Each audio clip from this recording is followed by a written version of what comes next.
السلام علیکم ورحمۃ اللہ وبرکاتہ۔ بسم اللہ والحمد للہ والصلاۃ والسلام علی رسول اللہ۔ اللہم ارنا الحق حقا وارزقنا اتباعہ وارنا الباطل باطلا وارزقنا اجتنابہ۔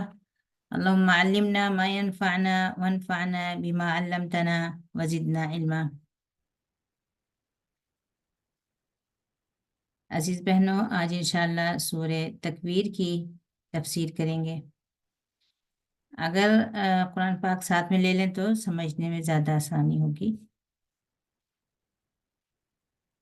سورہ تکویر یہ اما پارے کی 30ویں پارے کی یا آخری پارے کی چوتھی سورہ ہے۔ اس سے پہلے سورہ نبا، سورہ نازعات اور سورہ عبس کی تفسیر ہوئی تھی۔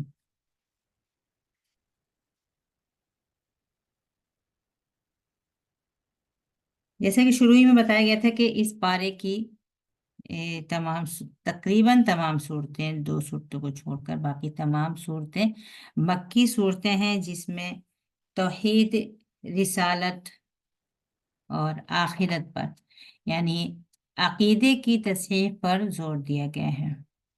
اور وہی بات ہے، لیکن ہر سورہ اپنا ایک الگ انداز رکھتی ہے، الگ اسلوب رکھتی ہے، الگ الفاظ رکھتی ہے، اور ہر ایک کی دل پر الگ تاثیر ہوتی ہے۔ اس سے پہلے سورہ نبا، سورہ نازعات، سورہ عبس میں قیامت کا تذکرہ آ چکا ہے، لیکن آج کی سورہ تکویر میں وہی قیامت ہی کا تذکرہ بالکل مختلف انداز میں آئے گا۔ یہ سورہ 2 حصوں میں مشتمل ہے۔ پہلا حصہ ایمان بالآخرہ، آخرت پر ایمان کے تعلق سے ہے، اور دوسرا حصہ رسالت پر ایمان کے تعلق سے ہے، جس میں نبی کریم صلی اللہ علیہ وسلم اور وہ معزز فرشتے جبریل امین جو یہ وحی لے کر آتے تھے، ان دونوں پیغمبر، فرشتوں میں سے جو پیغمبر تھا اور انسانوں میں سے جو پیغمبر تھے، ان دونوں کی تعریف کی گئی ہے، اور ان دونوں کی اہمیت بتاتے ہوئے، ان کی فضیلت بتاتے ہوئے رسالت کے پر ایمان رکھنے یا رسالت کی حقانیت پر دلیل دی گئی ہے۔ شروع کرتے ہیں، پہلے آیات کی تلاوت کر لیں اور پھر اس کا ترجمہ دیکھتے ہیں۔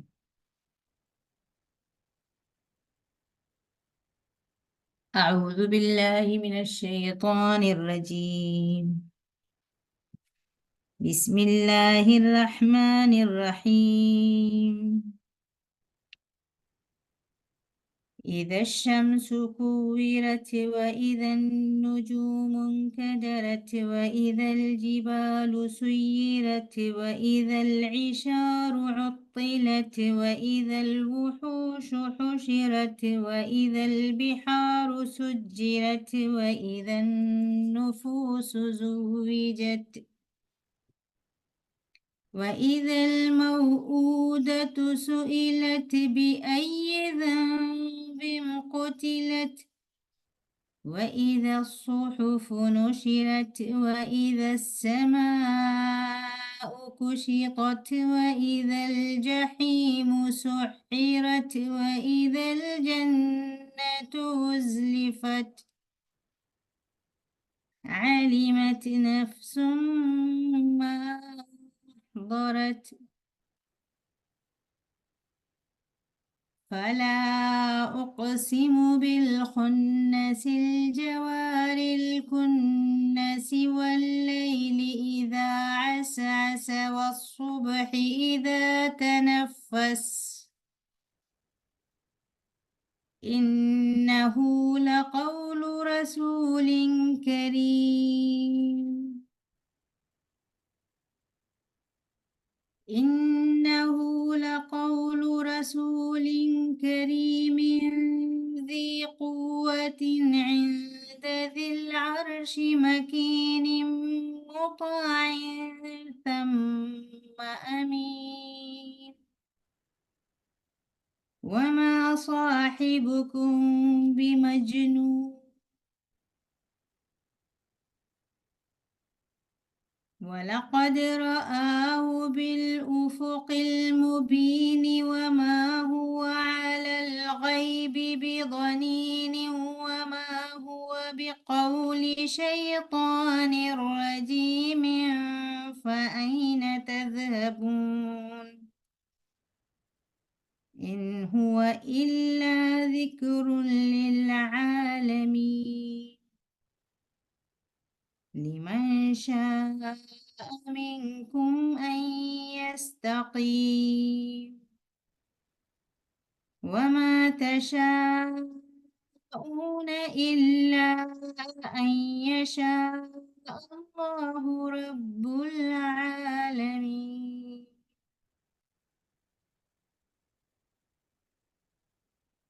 ترجمہ دیکھیں. جب سورج لپیٹ دیا جائے گا اور جب یہ تارے بے نور ہو جائیں گے اور جب پہاڑ چلا دیے جائیں گے اور جب 10 ماہ کی گابھن اونٹنیاں بیکار چھوڑ دی جائیں گی اور جب وحشی جانور اور درندے ایک جگہ اکٹھے کر دیے جائیں گے اور جب سمندر بھڑکا دیے جائیں گے اور جب نفس یا نفوس یا جانیں ان کے جوڑے بنا دیے جائیں گے اور جب زندہ درگور کی گئی بیٹیوں سے پوچھا جائے گا کہ وہ کس گناہ میں ان کو قتل کیا گیا تھا اور جب نامہ اعمال کھول کر رکھ دیے جائیں گے پھیلا دیے جائیں گے اور جب آسمان کھول دیا جائے گا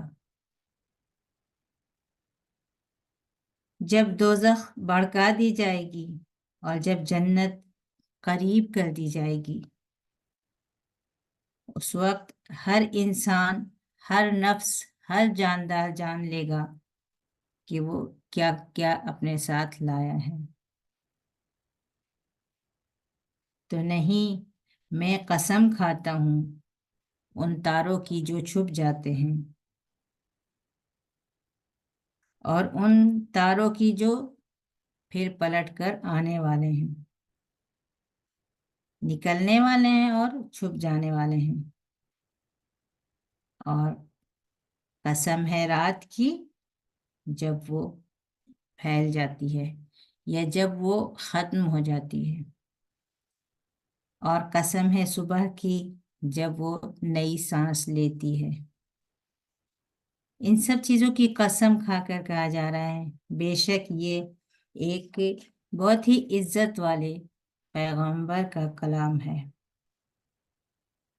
وہ شخص وہ ہستی جو طاقتور ہے زبردست ہے اور عرش والے کے یہاں اس کا ایک مقام ہے. وہ ہستی جس کی اطاعت کی جاتی ہے جس کی بات مانی جاتی ہے اور وہ جو بہت امانت دار ہیں. اور تمہارا یہ ساتھی یہ دیوانہ نہیں ہے. اس نے تو ان کو اس رسول نے اس فرشتے کو بالکل اپنے سامنے عیاناً افق پر دیکھا ہے اور یہ ہستی غیب کے معاملے کو چھپانے والے نہیں ہیں. غیب کے معاملے میں جو باتیں غیب کی طرف سے ان کے پاس بھیجی جا رہی ہیں اس میں کوئی کمی کرنے والے نہیں ہیں بلکہ وہ ویسا کہ ویسا ہی بندوں تک پہنچانے والے ہیں. یہ کسی شیطان مردود کا قول نہیں. آیت نمبر 25 یہ کسی شیطان مردود کا قول نہیں ہے کہ وہ کاہن ہو یا ساحر ہو یا کوئی ایسی ہستی جس کے پاس شیطان لا کر کوئی بات کہتے ہوں. نہیں یہ شیطان مردود کا قول نہیں ہے. تم کدھر بھٹک رہے ہو؟ یہ تو نصیحت ہے تمام لوگوں کے لیے تمام دنیا والوں کے لیے نصیحت ہے. اب تم میں سے جو چاہے وہ سیدھا راستہ اختیار کر لے اور اس نصیحت کو قبول کر لے لیکن تم نہیں چاہو گے جب تک کہ اللہ نہ چاہے. وہ رب العالمین ہے. ये था तर्जुमा इन आयत का। इसमें आप देखिए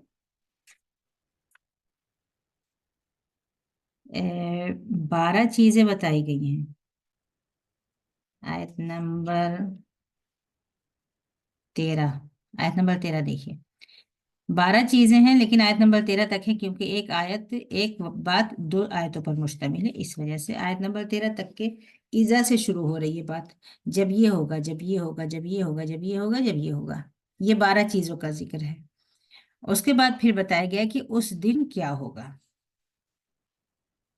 ये मुनफरिद अंदाज उस तस्वीर कशी का, क़यामत की तस्वीर कशी, जिसमें दो हिस्से, इस हिस्से को भी, इसको भी, जो 12 चीजें बताई गई हैं, इसको भी हम दो हिस्सों में तकसीम कर सकते हैं। क्योंकि क़यामत के जो होंगे, जो दो दो नफ़ख़ात होंगे, या 2 बार सूर में फूंक मारी जाएगी। एक दफ़ा सूर में फूंक मारने से सारी दुनिया तहस नहस हो जाएगी, और जब दूसरी दफ़ा फूंक मारी जाएगी तो फिर तमाम लोग मरकर उठेंगे। यानी एक नफ़ख़ा मौत वाला होगा और एक नफ़ख़ा बास बादल मौत, मौत के बाद दोबारा उठने वाला होगा। तो इसमें आयत नंबर 6 तक समझिए कि वो चीज़ें हैं जो पहले नफ़ख़े पर होंगी, जिससे क़यामत वाक़ई होगी, और उसके बाद की 6 चीज़ें हैं जो दूसरे नफ़ख़े के बाद होंगी, जब मरकर उठने वाला वक्त होगा, बास का वक्त होगा, क़यामत के दिन उठाए जाने वाला वक्त होगा। ये हो गया। अब देखते हैं कि ये जो शुरू की 6 चीजें हैं वो क्या चीजें होंगी। नंबर 1, जब सूरज लपेट दिया जाएगा। मैं पहले हम सूरज की हकीकत देखें। इस वक्त जो सूरज की हकीकत है वो एक दहकता हुआ अंगारा या शोला, और इतनी बहुत बड़ी, बहुत बड़ा, और उसके अंदर जलती हुई मुख्तलिफ गैसें, और उससे निकलते हुए शोले। वो शोले जो, जब हम अंगीठी जलाते हैं तो जितनी बड़ी आग होती है उतना बड़ा उसका शोला होता है, लेकिन वो सूरज कितना बड़ा है और उसके शोले कितने बड़े हैं, जो कई मील तक तो उसके शोले जाते हैं, जो हमको किरणों की शक्ल में नजर आते हैं। ये उसके शोले हैं जो दूर दूर तक फैले हुए होते हैं, और जो ईंधन उसमें जलता है जो कभी नहीं खत्म होने वाला। और इस तरह से फैली भी उसकी शक्ल, उसके शोले, उससे निकलने वाली गैसें, हरारत, जो भी चीजें, रोशनी, जो दूर दूर तक फैलते हुए दुनिया तक आ जाती हैं और दूर तक जाती हैं, कि हम उसकी हरारत को महसूस करते हैं। और आजकल खास तौर से जो उसकी हरारत के लिए सब लोग तरस रहे हैं, मुंतजिर रहते हैं उसकी एक किरण देखने के लिए। सुभान अल्लाह, क्या नेमत है अल्लाह ताला की। लेकिन यहाँ जो लफ्ज इस्तेमाल हुआ है लपेटने का है, गोया उसकी ये सारी किरणें, ये सारे शोले, ये सारी शुआएं, ये सब लपेट कर रख दी जाएंगी। फिर क्या होगा वो, इसका मतलब कि वो बिल्कुल बेनूर हो जाएगा, ठंडा हो जाएगा। न उसकी ये शोले रहेंगे, ये नई किरणें रहेंगी, न ये गैसें रहेंगी, न ये उजाले रहेंगे, कुछ नहीं रहेगा। उसको लपेट दिया जाएगा। और हम इंसान, हमारी सोच या तसव्वुर बहुत महदूद होता है। हम जो चीज़ जानते हैं उसी के तसव्वुर कर सकते हैं, लेकिन कुछ चीज़ें जो होती हैं वो हमारे तसव्वुर से बहुत बाला, बहुत ऊपर की होती हैं। उसको हम कब तसव्वुर कर सकते हैं, करीब तरीन किसी चीज़ से मिलाकर हम उसका तसव्वुर कर सकते हैं। वरना ये कायनात समझ लीजिए, ये जो चीज़ें हैं ये हमारे तसव्वुर से ऊपर की चीज़ें हैं। तो ये सूरज लपेट दिया जाएगा, बिल्कुल बेनूर हो जाएगा, और उसकी इस वक्त जो उसकी कैफियत है वो उस कैफियत से बिल्कुल खाली हो जाएगा। फिर दूसरा हादसा तारों के साथ होगा। ये तारे, ये बिखर जाएंगे, टूट जाएंगे, रेजा रेजा हो जाएंगे। ये एक बड़ी मखलूक ये है अल्लाह ताला की। इसके साथ क्या होगा ये देखिए, इनकी रोशनी भी खत्म हो जाएगी और ये भी अपनी जगह से बिखर जाएंगे। फिर पहाड़, उसके बाद जो बड़ी मखलूकात में से आती हैं चीजें, सूरज हो गया, तारे हो गए, फिर पहाड़ आ गए।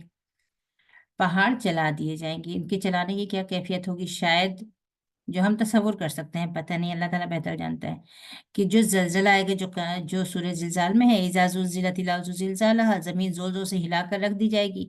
उस जलजले का तो हम तसव्वुर नहीं कर सकते अभी, इसलिए कि हमारे पास अभी जो जलजला होता है वो जमीन के थोड़े से हिस्से पर होता है, लेकिन उतना ही हमको डराने के लिए काफी होता है।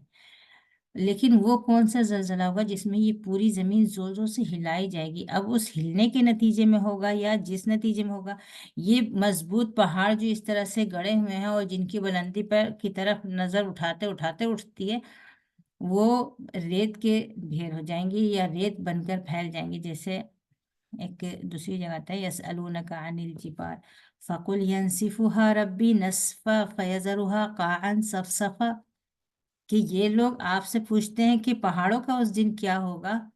कह दीजिए कि ये तुम्हारा रब इनको रेजा रेजा कर देगा और फिर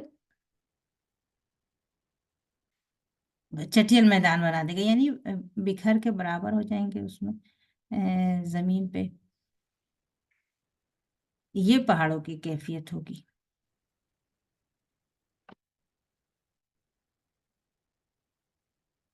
ये सारी चीजें जो हुई हैं, जिनका यहाँ तज़किरा हुआ, सूरज का, तारों का और पहाड़ का, ये अभी हम दुनिया में जो देखते हैं, बहुत से बहुत सैलाब आ जाते हैं, उनको देखते हैं, या तूफान आते हैं वो देख लेते हैं। ये जमीन के एक हिस्से तक होता है। जलजला होता है, जमीन के एक हिस्से तक होता है बस।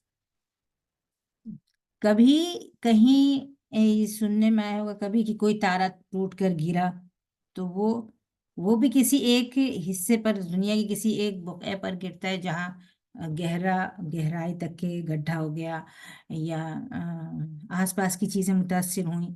लेकिन ये छोटा सा हादसा होता है। पहाड़ पे से बर्फ के बड़े बड़े तोदे गिरते हैं जो उसके पास की बस्तियों को बर्बाद कर देते हैं, वो भी उतनी ही हिस्से तक के उसका असर कायम रहता है।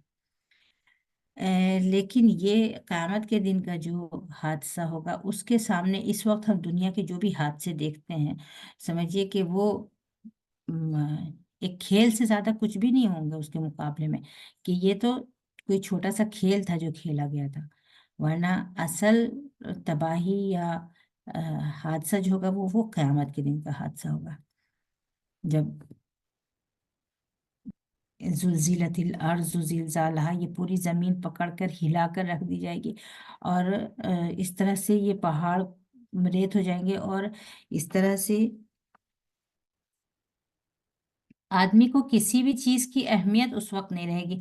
ये बात हो रही है अहले अरब से, और जो उसके इस कलाम के पहले मुखातब थे, वो उनके नजदीक 10 माह की गाभिन ऊँटनियां अहमियत रखती थी, जिससे वो ये उम्मीद रखते थे कि अब ये दूध देने वाली हैं और अब ये बच्चा देने वाली हैं और अब ये 1 से 2 3 होने वाली हैं।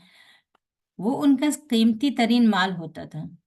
लेकिन उस कीमती तरीन माल से आदमी लापरवाह हो जाए और उसको, उससे गफलत बरते, और उसको उसको उसकी अहमियत ही नहीं हो कि वो कहाँ गया, इसको हम अपने इस वक्त के कीमती तरीन माल से तस्वुर कर सकते हैं कि आदमी किस तरह से उसकी हिफाजत करता है, और एक एक कागज के लिए और पेपर के लिए और उसकी तहकीक के लिए और उसकी नाम कराने के लिए कितनी कोशिशों में लगा रहता है कि कोई कमी बाकी ना रह जाए, जिससे वो उसकी मिल्कियत में से वो चीज़ निकल जाए। लेकिन उस दिन किसी को किसी चीज की भी फिक्र नहीं होगी, किसी चीज की कोई कीमत नहीं होगी, जो हादसा उस दिन का होगा। और फिर उसके बाद वाली निशानी है कि दरिंदे, यानी हर चीज खिलाफ फितरत हो रही होगी, खिलाफ मामूल हो रही होगी। ये दरिंदे जो अपना जानवर देख लें, अपना शिकार देख लें तो रुक ठहरे ना, और जो इंसानों को देख लें या डरने की चीज देख लें तो अपने जगह से निकले निकले ना, हटे ना। ان کا یہ حال ہوگا کہ یہ بھی ایک جگہ جمع ہو جائیں گے، اور وہیں ان کے پالتو جانور بھی ہوں گے، اور وہیں یہ درندے بھی ہوں گے۔ نہ ان کو پالتو جانوروں کو کھانے کا اندیشہ ہوگا، نہ اپنے جان کا خوف ہوگا کہ ہم انسانوں کی بستیوں میں اس طرح سے اکٹھا ہیں تو ہمیں کسی طرح کا کوئی خوف ہو۔ یعنی وہ چیز جو انسان کی، جو مخلوقات کی جو طبیعت ہے، جو فطرت ہے، اور جو اس دنیا کا معمول ہے، ان ساری چیزوں سے وہ ساری حقیقتیں تبدیل ہو جائیں گی۔ اور جہاں ایک طرف یہ اونٹنیاں ادھر ادھر پھر رہی ہوں گی، کوئی ان کو پوچھنے والا نہیں ہوگا، وہیں درندے بھی وہیں اکٹھا ہوں گے، اور ان کی بھی کسی کے اوپر نظر نہیں ہوگی۔ اور پھر آیت نمبر 6، وَإِذَا الْبِحَارُ سُجِّرَتْ، اور یہ سمندر بھڑک جائیں گے۔ ان کے بھڑکنے کی کیفیت کیا ہوگی؟ کیا ان کے اندر جو ایٹمی ذرات ہیں وہ بھڑک اٹھیں گے؟ تو وہ بہت ہی خطرناک ہوگا، اس لیے کہ ایک ایک ایٹمی طاقت کے نقصانات ہم جانتے ہیں۔ اگر وہ ایٹم بم کہیں پھٹ جائے تو اس کے جو اثرات ہوتے ہیں وہ ہم سب اس کا اندازہ کر سکتے ہیں۔ لیکن اگر یہ جو اللہ تعالیٰ کی مخلوقات ہیں، ان کے اندر جو ایٹمی ذرات ہیں، جو اپنی ترتیب اور اپنے حساب سے اپنی جگہ سیٹ ہیں، اگر وہ بھڑک اٹھے تو اگر سمندر کے یہ پورا پانی اندر سے آتش فشاں کی طرح آتش فشاں پھٹے اور وہ کھولتا ہوا پانی اوپر آ جائے، یا وہ پانی ویسے ہی طوفانی کیفیت میں ابل کر باہر آ جائے، یہ سارے سمندر مل جائیں اور ان کا طوفان آ جائے، ہم تصور نہیں کر سکتے کہ وہ کیا شکل ہوگی۔ جب پہاڑ پہاڑ نہیں ہوں گے اور جب سمندر سمندر نہیں ہوں گے، جب پہاڑ برابر ہو جائیں گے اور سمندر ابل پڑیں گے یا بھڑک جائیں گے۔ اب ان کے اگلی سورج جو ہے انفطار، اس میں فجرت کا لفظ ہے کہ وہ پھاڑ دیے جائیں گے۔ اب ان کی کیا کیفیت ہوگی اس زمین کی اور اس کے مخلوقات کی، اور ان سے جن چیزوں سے مل کر یہ بنی ہیں ان چیزوں کے پھٹ پڑنے کی جو کیفیت ہوگی، یہاں تک کہ یہ 6 چیزیں ہیں جو پہلے نفخے کے بعد ہوں گی۔ پہلی بار جب سور پھونکا جائے گا تو اس میں یہ ساری چیزیں ہوں گی، اور زمین بالکل، یہ زمین اس طرح کی نہیں رہ جائے گی، اور نہ یہ کائنات ایسی رہ جائیں گی۔ اس وقت انسان کا کیا عالم ہوگا، یقیناً سب کو اندازہ ہو جائے گا اس بڑے حادثے سے آگے پھر کیا ہونے والا ہے۔ پھر اب جب دوسری دفعہ سور پھونکا جائے گا، اس کے بعد کیا ہوگا، وہ آیت نمبر 7 سے 6 چیزیں بتائی گئی ہیں اس کے بعد ہونے والی۔ وَإِذَا النُّفُوسُ زُوِّجَتْ، جب ہر نفس کو جوڑ دیا جائے گا۔ 2 طرح کا جوڑنا ہوگا۔ ایک جوڑنا یہ ہوگا کہ جسم پیدا ہو جائیں گے، جسم کیسے پیدا ہوں گے اس کی بھی تفصیل حدیث میں لکھی ہوئی ہے کہ جو سارے لوگ زمین میں دفن ہو چکے ہیں، چاہے جس طریقے سے بھی دفن ہوا، جو غرق ہوا وہ بھی دفن ہوا، جو جل گیا وہ بھی دفن ہو گیا، جو مٹی میں دبایا گیا وہ بھی دفن ہو گیا، سب اسی زمین کے اندر ہیں، سب اسی زمین کے اندر ہیں۔ اور ہر انسان کے اندر ریڑھ کی ہڈی کے آخر میں ایک چھوٹی سی ہڈی ہوتی ہے جو کبھی بھی ختم نہیں ہوگی، جو باقی رہے گی، اور باقی سارا جسم انسان کا بوسیدہ ہو جائے گا۔ اس ہڈی سے دوبارہ سے یہ انسان پیدا ہو جائے گا اور زمین سے نکل کے آنے لگیں گے وہ انسان۔ اس کے بعد پھر ہر جسم کو اس کی روح سے جوڑ دیا جائے گا۔ جو بھی جسم نکلے گا اس کی روح آئے گی اور وہ اس کے اندر سرایت کر جائے گی۔ ایک جوڑنا تو یہ ہوا کہ جسم کو روح سے جوڑنا ہوگا، اور دوسرا جوڑنا یہ ہوگا کہ جو ہر قسم کے لوگ الگ الگ گروپوں میں حصے کر دیے جائیں گے۔ وَكُنْتُمْ أَزْوَاجًا ثَلَاثَةً، 3 حصے ہو جائیں گے تمہارے، ایک جنتی اور ایک دوزخی اور ایک اللہ تعالیٰ کے مقربین۔ اللہ تعالیٰ ہم سب کو مقربین میں شامل فرمائے۔ تو انسانوں کے جوڑے بنا دیے جائیں گے، یہ پہلا کام ہوگا۔ دوسری چیز، زندہ درگور کی گئی لڑکیوں سے پوچھا جائے گا۔ آپ اندازہ کریے کہ جو قیامت کی جو عظیم عظیم حادثات بتائے گئے ہیں اس میں سے ایک حادثہ یہ بھی رکھا گیا ہے۔ حالانکہ سوال جواب تو سب سے ہوگا، لیکن ان بچیوں سے کتنا عجیب تھا یہ کام ان لوگوں کا، کس قدر ظلم پر اور کس قدر سخت دلی پر مشتمل تھا کہ خود آدمی اپنی اولاد کو اٹھا کر بے قصور जुल्मन उद्वानन उसको दरगोर कर दे। और उनके अहले अरब के यहाँ ये चीज़ बहुत आम हो चुकी थी। उसकी बहुत सारी किस्में होती थी। कभी तो ऐसा होता था कि वो विलादत के वक्त ही गड्ढा खोद कर रखते थे। अगर बेटी हुई तो फौरन के फौरन उसमें रख कर पाट दिया, अगर बेटा हुआ तो उसको लेकर घर आ गए। एक तरीका ये भी होता था कि वो बाकी रखते थे उसको 5-6 साल तक की हो जाए वो लड़कियां, तब फिर उनको कहते थे कि अब इसको तैयार कर दो, लेके जाना है कहीं। और पहले से गड्ढा खोद कर रखते थे, और जब उस बच्ची को लेकर निकलते थे गड्ढे तक पहुंचते थे, और फिर उसको उसमें ढकेल कर मट्टी पाट देते थे, और वो बच्ची अंदर से चिल्लाती रह जाए, और ये संगदिली के साथ उसको पाट कर वापस निकल आते थे। ये कभी ऐसा भी करते थे कि उसको उस वक्त तक रखते थे जब तक कि वो बड़ी हो जाए, बकरी चराने लायक हो जाए। उसके बाद फिर उसको बकरी चराने पर लगा देते थे, और वो उसको उसमें छोड़ देते थे सहरा में बकरियों और ऊंटों के साथ। कभी ये तो दरगोर करने के अलावा उनके यहाँ औरतों के लिए जो मकाम था जिससे बचने के लिए वो दरगोर करते थे, उसको हमेशा जलील और बेकार, बाइसे आर समझा जाता था। अगर किसी का शौहर मर जाए तो वो विरासत में तकसीम हो जाती थी, जो चाहता था उस पर कब्जा जमा लेता था। अगर वो यतीम है तो उसको कोई इख्तियार नहीं होता था शादी करने का या अपने शौहर को इख्तियार करने का। ये जो मालिक होता था कभी वो उसको रोके रखता था यहाँ तक कि वो उससे शादी कर ले। इस वजह से नहीं कि वो उस लड़की में उसको दिलचस्पी होती थी, इस वजह से कि उसके माल में उनको दिलचस्पी होती थी कि ये इतने माल की वारिस है तो इससे शादी करके ये माल मिल जाएगा। ये कभी ऐसा होता था कि बहुत छोटे नाबालिग बच्चों के साथ उनका निकाह करके छोड़ देते थे ताकि कोई और उससे निकाह नहीं करे, और उसकी दौलत घर ही में रह जाए और उन्हीं को मिल जाए। हत्या के जो बाप की बीवियां होती थी उनको भी विरासत में बाप के वर्से के साथ उनको भी तकसीम कर लिया जाता, और बाप की औलाद उनको इस्तेमाल कर लेती थी। किसी तरह की भी कोई इज्जत नहीं थी, कोई मकाम नहीं था। अ, उसको उनकी जो कैफियत होती थी कुरान में खुद बताया गया है कि जब उनको बेटी की खबर सुनाई जाती थी उनके चेहरे पर स्याही फैल जाती थी, शर्म और आर महसूस करते थे, और ये सोचने लगते थे अब क्या करें, इसको अगर बाकी रखें तो हम जलील और ख्वार हुए रहेंगे, अगर मट्टी में दबा दें तो अच्छा होगा। कि बाकी रखें जिल्लत के साथ या उठा के इसको मट्टी में दबा दिया जाए।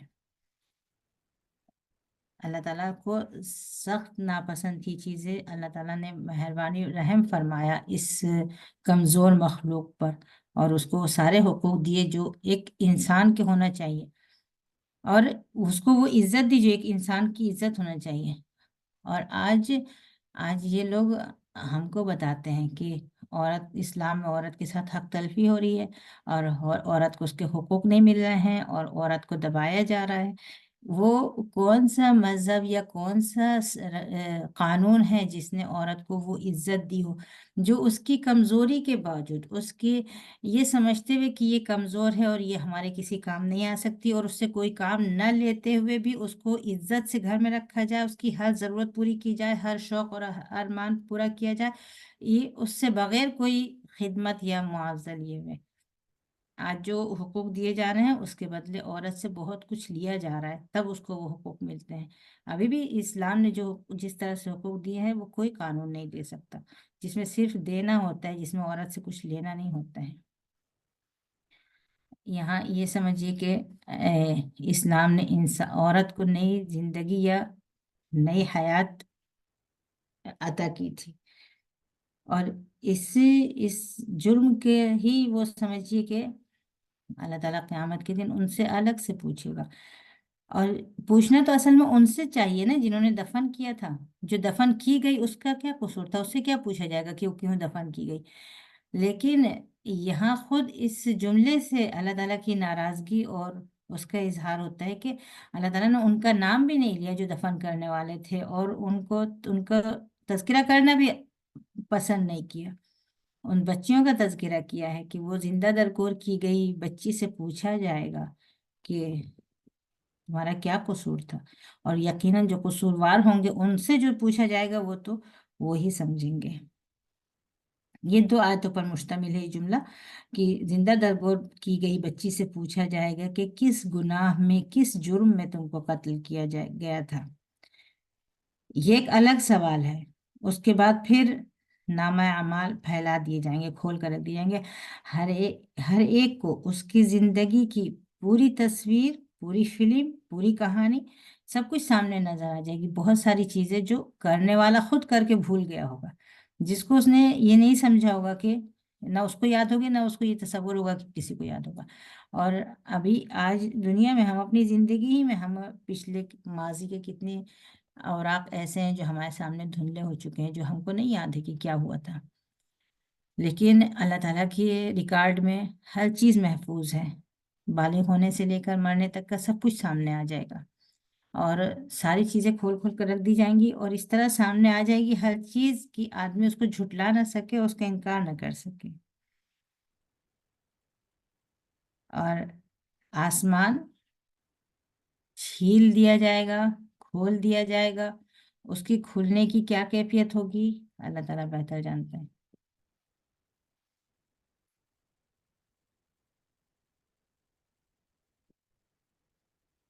ऐसा लगता है कि जैसे आसमान पे कोई गिलाफ हुए, वो गिलाफ खोल दिया जाएगा। लेकिन हम तसव्वुर नहीं कर सकते उस चीज़ का जो जो इस कायनात में जो उस दिन होने वाली है। उसके बाद फिर वो अहम जुज वाक़ होगा जो जिसके लिए सारी कायनात चल रही है। दोज़ख भड़का दी जाएगी, जन्नत करीब कर दी जाएगी। एक तरफ दोज़ख है, वो दोज़ख खुद दोज़ख है, उसकी खतरनाकी या हौलनाकी के तस्वुर के लिए उसका दोज़ख होना काफी है। लेकिन वो और भड़का दी जाएगी, और भड़कती भी सामने आ रही होगी। और जन्नत जन्नत बहुत करीब कर दी जाएगी, यानी जन्नत के रास्ते हमवार, जाना आसान, और मंजिलें नजर आ रही हों, वहाँ की खुशियाँ, सुकून, खूबसूरती, हर चीज एकदम सामने हो, करीब हो, हमें नजर आ रहा हो कि किस तरह से होगा। और दूसरी तरफ भड़काई गई दोजख सामने नजर आ रही हो, फिर क्या होगा। ये सारी चीजें जो बताई गई हैं वो उसका नतीजा आखिर में आयत नंबर 14, आलिमत नफ्सुन मा अहजरत। उस दिन हर इंसान को पता चल जाएगा कि उसने क्या किया, क्या लेकर आए इस अदालत में, इस बड़े इम्तिहान में, रिजल्ट के दिन। तुमने क्या कोशिशें थी, क्या नेकियां थी, क्या काम थे, वो सब तुम्हारे यहाँ पर नजर आएंगे। अगर ये हौलनाकी हमारे तसव्वुर में रहे, अगर ये याद रहे कि इतनी अजीम अजीम मखलूक़ात अल्लाह ताला की, और ये सारी खूबसूरती, ये सब फना होने वाली है, ये सब मान पड़ने वाला है, ये सब बुरी तरह से ख़त्म हो जाने वाला है। और उसके बाद फिर हम सबको अपना नामा अमाल सामने देखना है, और हर छोटी बड़ी नेकी वहाँ नज़र आएगी। अल्लाह ताला अपने बंदों पर बहुत मेहरबान है। बंदों की खिदमत करने वाला अल्लाह ताला को महबूब होगा, और बंदों पर जुल्म करने वाला अल्लाह ताला के लिए मबगूज होगा। न किसी से न कोई तकब्बुर करे, न कोई खुद पसंदी में पड़ेगा, न किसी को इतराने की मोहलत होगी, न कोई किसी को हकीर समझेगा। हर एक की ये कोशिश होगी कि मैं कहाँ किसके साथ हमदर्दी कर दूं, किसके साथ किसकी खिदमत कर दूं, किसके काम आ जाऊं। अल्लाह ताला की कोई अल्लाह ताला की नाराजगी का कोई काम ना हो जाए, उसके बंदों पर कोई जुल्म ना हो जाए, उसकी हुकूक में, उसके हुक्म में कोई नाफरमानी ना हो जाए। और वो शख्स जो इस तरह से जिंदगी गुजारेगा, इस यकीन के साथ, आखिरत के दिन पर यकीन के साथ जिंदगी गुजारेगा, और हर वक्त ही इसके लिए तैयार रहेगा कि ये नामा अमाल मुझे देखना है, ये सारी चीज़ें मेरे सामने आना है, आना है।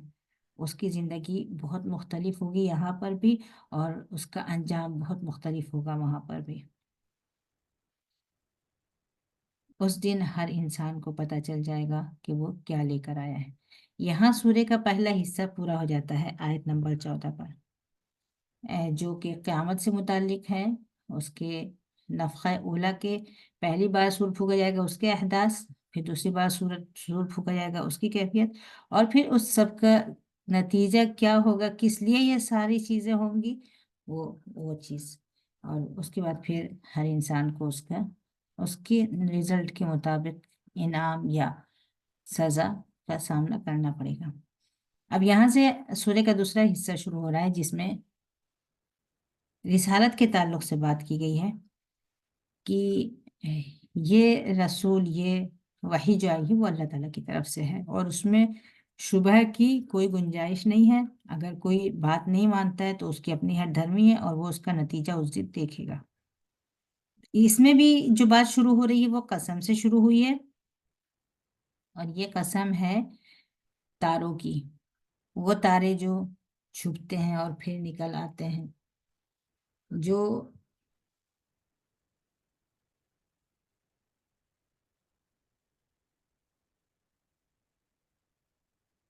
जो इस कायनात की जो मौजूदा शक्ल है, उसकी जो खूबसूरती है, उसका तसव्वुर करिए। झिलमिलाते तारों का तसव्वुर करिए, और रात में आसमान पर कुछ तारों का चमकना, कुछ का खसकना, कुछ का छुप जाना, कुछ का फिर सामने आ जाना, किसी का अपनी जगह पर झिलमिलाना, टमटमाना, और किसी का अपनी जगह से हट जाना, फिर किसी का बेनूर हो जाना और फिर चमकने लगना, छुप जाना और फिर सामने आ जाना। ये इस कायनात की जिंदगी की एक तस्वीर। फिर रातों दिन का जो सिस्टम है या निज़ाम है, जिसको इसमें कुरान पाक की इस ताबीर में एक जानदार जैसा तस्वुर किया कराया गया। ये जो अल्फाज हैं कुरान पाक के, इसको किसी भी जबान के तर्जुमे में आप वो लफ्ज ला ही नहीं सकती, जो उस लफ्ज के अंदर जो हकीकत है वो तर्जुमे में नहीं आ सकती। उसको जब उसी तरह पढ़े तो उसी तरह से उसका मजा महसूस होता है। वल्लैलि इज़ा अस वस्सुबहि इज़ा तनफ़्फ़स। तसव्वुर करिए रात को कि वो धीरे धीरे जा रही है, रुखसत हो रही है, जा रही है, जा रही है, जा रही है, फिर वो रात खत्म हो जाती है। और उस रात के खत्म होने के साथ साथ तसव्वुर करिए किस तरह से दिन धीरे धीरे धीरे धीरे निकलता है, और वो सांस ले रहा है, दिन सांस ले रहा है। उसकी सांस ही क्या चीज़ है, ये जो धीरे धीरे फजर से पहले से, कुछ कुछ पहले से, फिर फजर के बाद से जो हरकत शुरू हो जाती है, लोगों का उठना, कुछ आवाज़ें, कुछ चीज़ें, कुछ हवाएं, कुछ वो तसव्वुर सुबह के शुरू होने का तसव्वुर, जिसको सांस लेने से ताबीर किया है, और रात का तसव्वुर जिसको किसी के गुजरने से या धीरे धीरे चले जाने से ताबीर किया गया है। ये रात आहिस्ता आहिस्ता गुजर जाती है, और फिर ये दिन आहिस्ता आहिस्ता इसके अंदर जिंदगी शुरू होती है, हरकत शुरू होती है, रोशनी शुरू होती है, और वो ये गोया सुबह सांस लेकर उठ जाती है। इससे इन चीजों की कसम खाकर, छुपती और निकलती, आती और जाती, उठती और बैठती चीजों की, इस कायनात की इस हरकत की और इस खूबसूरती की कसम खाते हुए ये बताया गया है कि ये रसूल करीम का कौल है। ये रसूल बहुत ही मुअज़्ज़ज़ है, जिब्रील अमीन।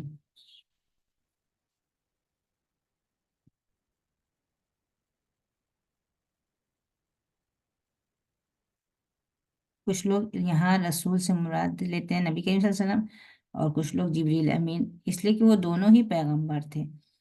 एक फरिश्तों में से जो वहां से आसमान से जमीन तक लेके आ रहा था अलग अलग पैगाम, और एक इंसानों में से जो उस पैगाम को, आसमान से आने वाले पैगाम को इस जमीन पर उससे जमीन वालों तक पहुंचा रहे थे।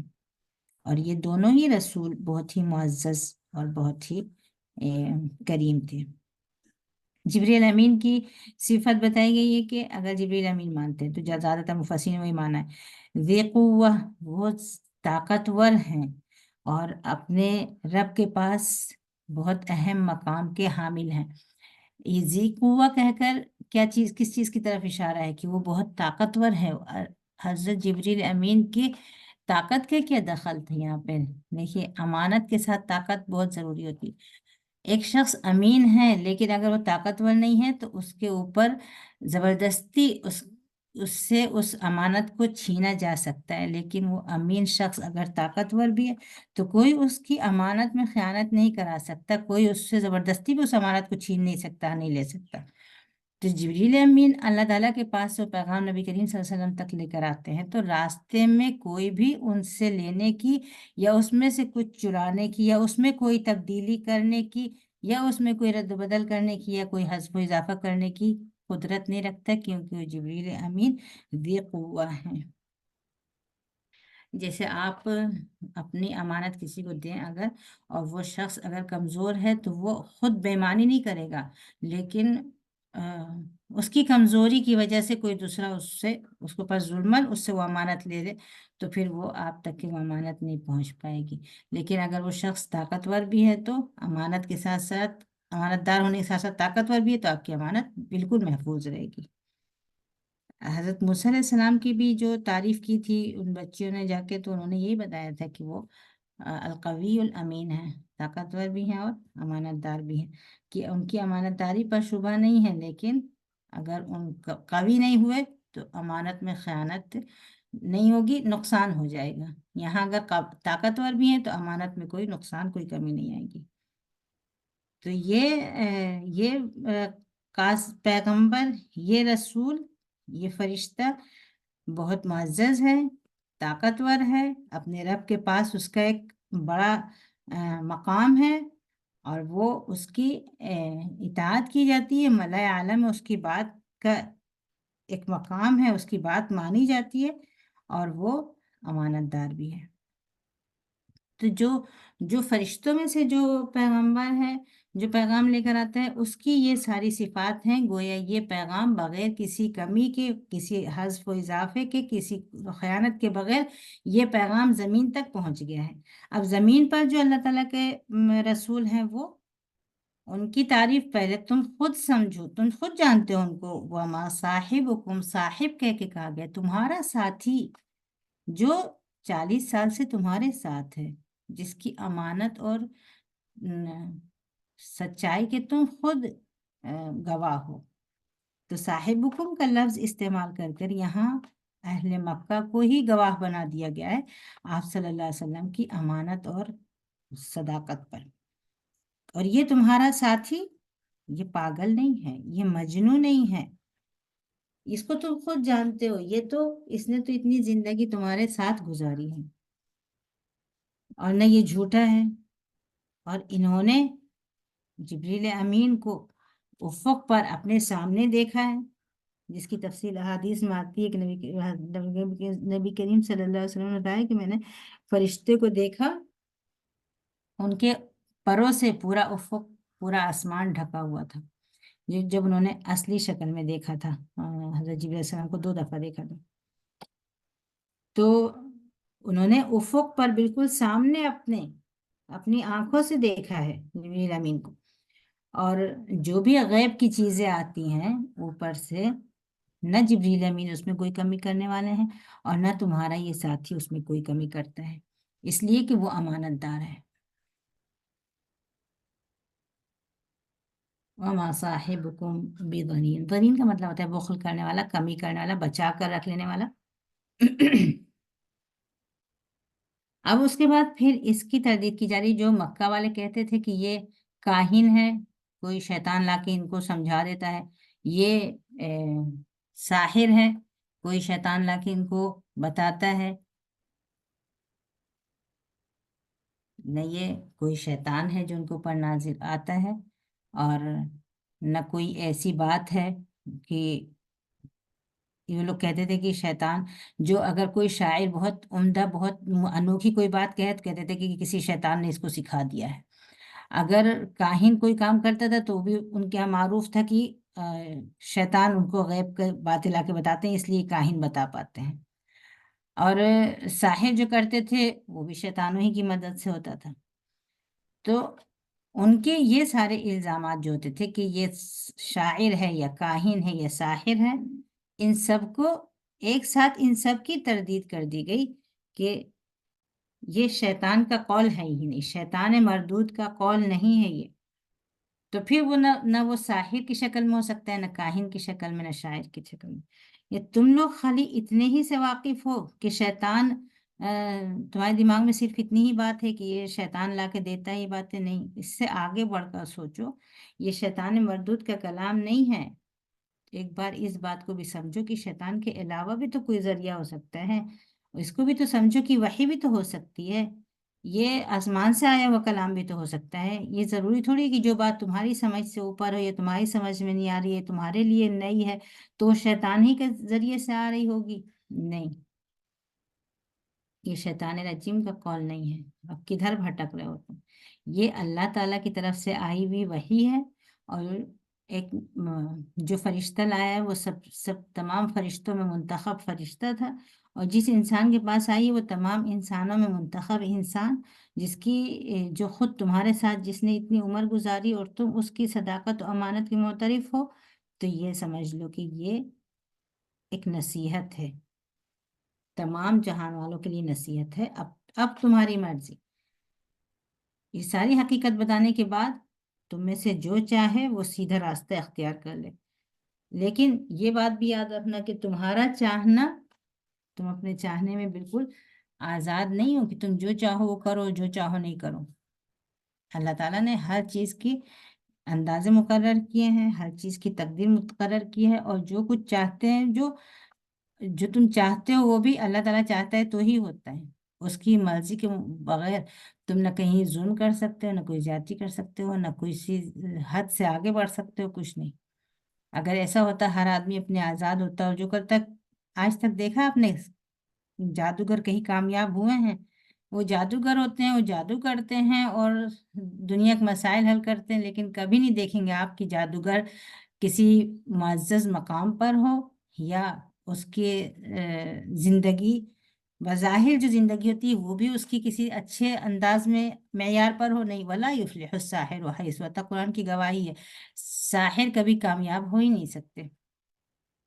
تو یہ ہر آدمی جو بھی کچھ کرتا ہے وہ کہیں اللہ تعالیٰ نے اس کو اختیار بھی دیا ہوا ہے، اور کہیں نہ کہیں وہ اللہ تعالیٰ کی مشیت سے مجبور بھی ہے.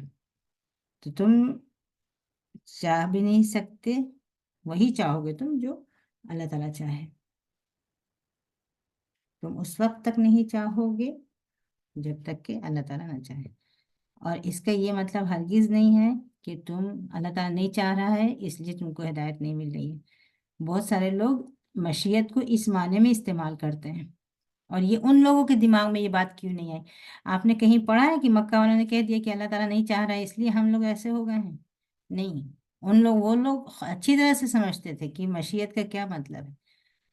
اور اسی وجہ سے آدمی کوشش کرتا ہے ہر چیز کے لیے. کمانے کے لیے کوشش کریں گے، اپنی زندگی کے حالات اچھے کرنے کے لیے کوشش کریں گے، اور اس دنیا کی کامیابی کے لیے کوشش کریں گے. لیکن جہاں دین کی، ایمان کی اور عبادتوں کی بات آئے گی، وہاں ساری کوششیں بند کر کے بیٹھ جائیں گے. کہیں گے اللہ تعالیٰ چاہے گا تو ہوگا. کسی تجارت کے لیے سفر کرنا ہوا تو کر لیں گے، حج کا سفر کرنا ہوا تو انتظار کریں گے، اللہ تعالیٰ چاہے گا تو ہوگا. یہ چاہنے کا اور مشیت کا یہ غلط مفہوم ہے جو لوگوں نے اپنے آپ کو بری کرنے کے لیے استعمال کیا ہوا. ورنہ ہر انسان خوب جانتا ہے کہ اللہ تعالیٰ نے اس کو آزادی دی ہوئی ہے، اختیار دیا ہوا ہے، اور اس اختیار میں وہ جواب دہ ہوگا. اور اس کے بعد بھی پھر ہر آدمی یہ بات سمجھے، اس بات کو ذہن نشین رکھے کہ جو کچھ ہو رہا ہے وہ سب اللہ تعالیٰ کو پتہ ہے، اس کے علم میں ہے. اور اللہ تعالیٰ جب جس کام سے چاہے روک دے، لیکن اس نے اپنی مشیت سے انسان کو یہ اختیار دیا ہوا ہے، اور اس کے لیے اس کا حساب لیا جائے گا. اقول قولی ھذا واستغفر اللہ لی ولکم ولجمیع المسلمین. اللہ تعالیٰ ہم لوگوں کو ایمان کامل عطا فرمائے، وہ ایمان عطا کرے جو ہمارے لیے عبادتوں کو آسان کر دے، وہ یقین عطا فرمائے جس کی وجہ سے دنیا کی ہر رکاوٹ اور ہر مشکل آسان ہو جائے. اللہ تعالیٰ ہم سب کو جنت الفردوس میں اعلیٰ مقام عطا فرمائے. اور اللہ تعالیٰ ہمارے مسلمان بھائیوں پر، غزہ کے مجاہدین پر اللہ تعالیٰ رحم فرمائے، اور ان کو کامیابی اور نصرت عطا کرے، اور ان کے دشمنوں کو نامراد کرے. اللهم اغفر لنا ولوالدينا ولمعلمينا ولمن لهم حق علينا وللسامعين. اللهم صل وسلم على نبينا محمد وعلى آله وصحبه أجمعين. سبحانك اللهم وبحمدك أشهد أن لا إله إلا أنت أستغفرك وأتوب إليك.